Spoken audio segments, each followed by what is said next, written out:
भगवान श्री रामचंद्र जी का दर्शन करने के लिए दुर्वासा ऋषि अपने 8,000 शिष्यों सहित अयोध्या जा रहे थे। तब मार्ग में जाते हुए दुर्वासा ऋषि ने सोचा कि मनुष्य का रूप धारण करके विष्णु जी ही संसार में अवतीर्ण हुए हैं, यह तो मैं जानता हूँ, किंतु संसारी जनों को आज मैं उनका पौरुष दिखलाऊंगा।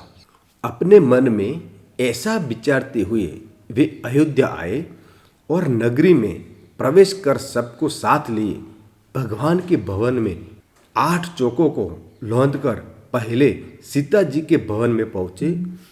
तब शिष्यों सहित दुर्वासा को सीता जी के द्वार पर उपस्थित देखकर पहरेदारों ने शीघ्रता से दौड़कर श्री रामचंद्र जी को इसकी सूचना दी।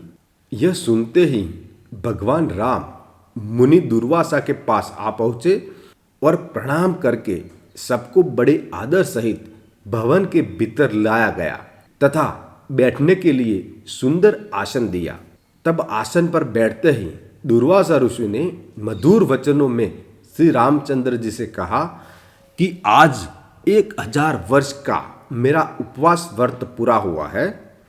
इस कारण मेरे शिष्यों सहित मुझे भोजन कराइए और इसके लिए आपको केवल 1 मुहूर्त का समय देता हूँ। साथ ही यह भी ज्ञान रहे कि मेरा यह भोजन जल, धेनु और अग्नि की सहायता से प्रस्तुत न किया जाएगा। केवल 1 ही मुहूर्त में मेरी इच्छा अनुसार वह भोजन जिसमें विविध प्रकार के पकवान प्रस्तुत हो मुझे प्राप्त हो। इसके अतिरिक्त यदि तुम अपने गृहस्थ धर्म की रक्षा चाहो तो शिव पूजन निर्मित मुझे ऐसे पुष्प मंगवा दो कि जैसे पुष्प यह अब तक किसी ने न देखा हो। यदि यह तुमसे न हो सके तो मुझसे स्पष्ट कह दो कि मैं इसमें असमर्थ हूँ, मैं चला जाऊँ। तब मुनि की इस बात को सुनकर श्री रामचंद्र भगवान जी ने मुस्कुराते हुए नम्रता से कहा, भगवान मुझे आपकी यह सब आज्ञा स्वीकार है। तब राम की बात सुनकर दुर्वासा ने प्रसन्न होकर कहा, मैं सरयू में स्नान करके अभी तुम्हारे पास आता हूँ। शीघ्रता करना। हमारे लिए सब सामग्रियों को प्रस्तुत करने के लिए अपने भाइयों तथा सीता को शीघ्रता के लिए कह देना।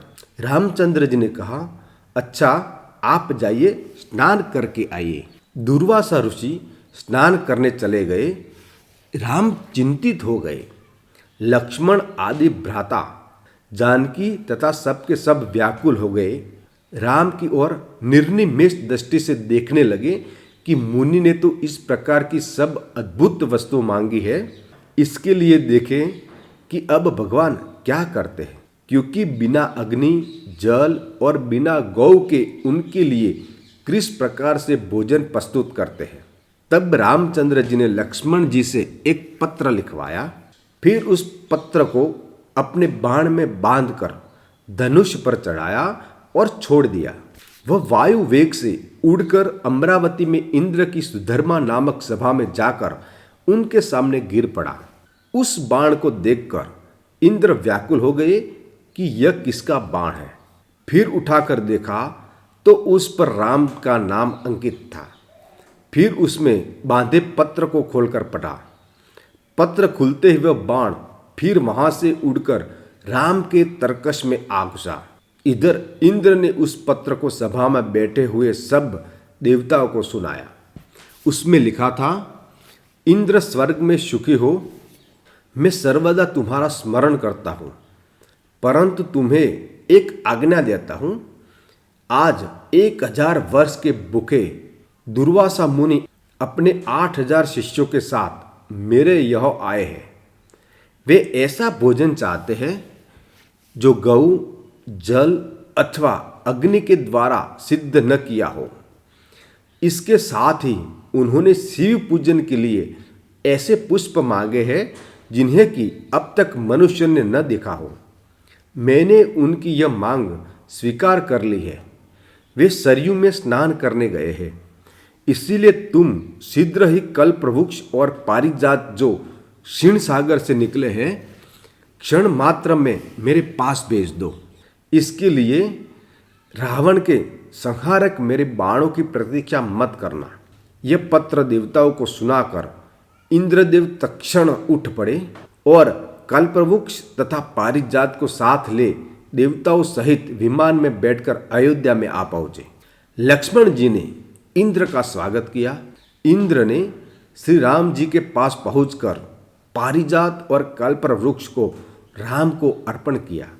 इतने में ही सरयू तट से दुर्वासा ने अपने एक शिष्य को राम के पास भेजा कि तुम जाकर देखो कि राम इस समय क्या कर रहे हैं।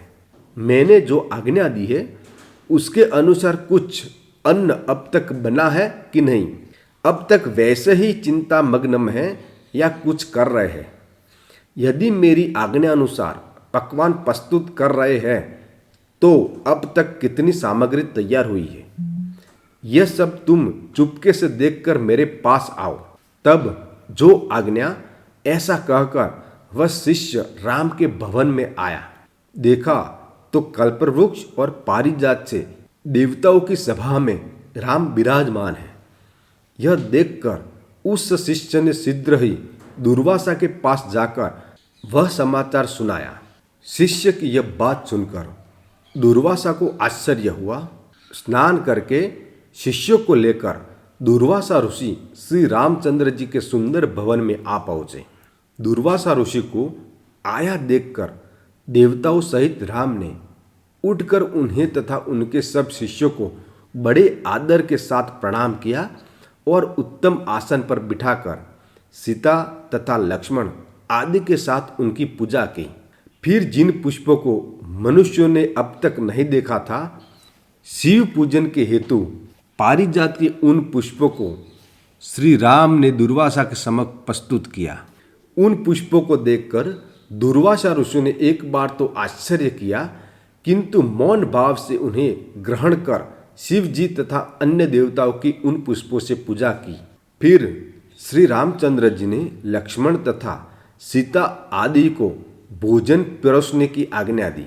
तब दिव्य अलंकारों से विभूषित सीता ने कल्पवृक्ष और पारिजात की पूजा कर उनके पात्रों को लाकर उनके नीचे रख दिया और वह प्रार्थना करती हुई इस प्रकार बोली, हे क्षीर सागर से उत्पन्न हुए तथा देवताओं के मनोरथों को पूर्ण करने वाले कल्पवृक्ष, आज शिष्यों सहित हमारे यहाँ आए हुए दुर्वासा ऋषि को तुम संतुष्ट कर दो।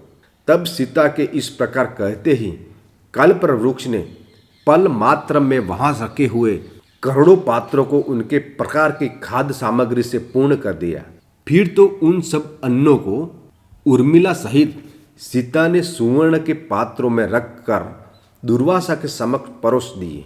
फिर तो रामचंद्र से निवेदित दुर्वासा ने अपने शिष्यों के साथ बड़े प्रेम से और आदर भाव से सब भोजन किया। फिर सभी शिष्यों ने हाथ मुंह धोकर दक्षिणा ली और दुर्वासा ऋषि ने वहां से विदाई ली। भगवान श्री रामचंद्र की जय। दोस्तों, मेरी ये वीडियो आपको अच्छी लगी हो तो मेरे चैनल को सब्सक्राइब कर दीजिए, लाइक और कमेंट कर दीजिए और बेल आइकन को दबा दीजिए, जिसकी वजह से आने वाली मेरी वीडियो की नोटिफिकेशन आपको मिलती रहे। बहुत बहुत धन्यवाद।